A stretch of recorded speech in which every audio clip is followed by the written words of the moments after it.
ज़िंदगी में हमेशा खुश रहना चाहते हो तो यह 30 बातें आपके लिए बहुत इम्पोर्टेंट होने वाला है आपके जीवन के लिए। तो आइए दोस्तों जानते हैं भगवान श्री कृष्ण ने 30 बातें कौन सा बात बताई। अधूरा ज्ञान 20 के समान होता है। जानने के लिए वीडियो को पूरा ज़रूर देखिएगा। दोस्तों पहला बात है कि जहाँ विद्या का संबंध होता है वहाँ पक्षपात नहीं होता, लेकिन जहाँ पारिवारिक संबंध होता है वहाँ स्नेहवश पक्षपात हो जाता है। जो व्यक्ति ऊंचे स्थान पर नियुक्त होने पर स्वयं को बड़ा मानता है वह स्वयं वास्तव में छोटा ही होता है, लेकिन जो स्वयं बड़ा होता है वह जहाँ भी रहे बड़ा माना जाता है। अगला बात है खुद का किया हुआ पाप अन्याय व्यक्ति को निर्बल बना देता है। अधर्म अधर्मी को खा जाता है। पारिवारिक स्नेह में व्यक्ति अपने कर्तव्य पथ से भटक जाता है और गलत दिशा की ओर मुड़ जाता है। इसे बचते हुए उसे तटस्थ बने रहना चाहिए। अगला बात है इतना मिल गया इतना और मिल जाए, फिर ऐसा मिलता ही रहे। ऐसे धन जमीन मकान आदर प्रशंसा पद अधिकार आदि की तरफ बढ़ता चला जाता है। इसमें किसी का भला नहीं होता। लोभ की आदत के कारण विवेक शक्ति का नाश हो जाता है।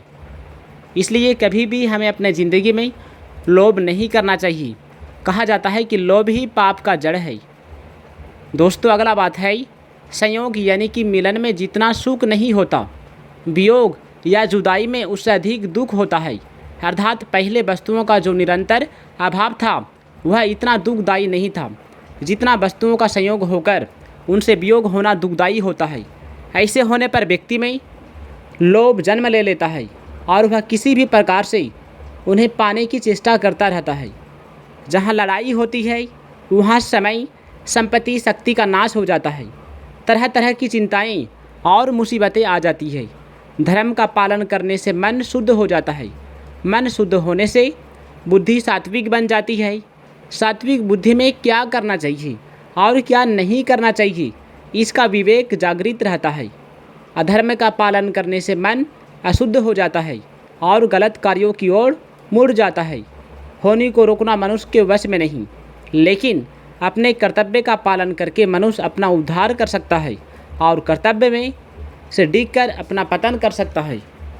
भगवान श्री कृष्ण कहते हैं कि कर्मयोगी अपने कर्तव्य कर्म द्वारा संसार की सेवा करता है। वह दूसरों के सुख में सुखी और दूसरों के दुख में दुखी होता है। दुख आने पर मनुष्य को घबराना नहीं चाहिए, बल्कि उन्हें भोगकर नष्ट कर देना चाहिए ताकि वे दोबारा लौटकर नहीं आए। कर्म का फल अवश्य मिलता है, उसका त्याग कोई नहीं कर सकता। मनुष्य का केवल अपने कल्याण का उद्देश्य हो और धन संपत्ति कुटुंब परिवार आदि से कोई स्वार्थ का संबंध न हो तो वह सांसारिक मोह से तर जाता है। मन को वश में रखना अत्यंत आवश्यक है।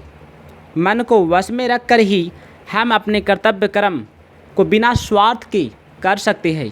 अगर हमारा मन साफ होता है तो कोई दुख हमें वो प्रसन्न नहीं कर सकता।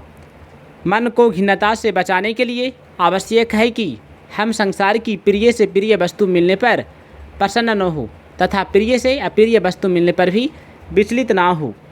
दोस्तों यदि वीडियो अच्छा लगे तो वीडियो को लाइक कीजिएगा और चैनल को सब्सक्राइब करके कमेंट में जय श्री कृष्ण राधे राधे ज़रूर लिखिएगा। अपना ख्याल रखिएगा। जय श्री कृष्ण।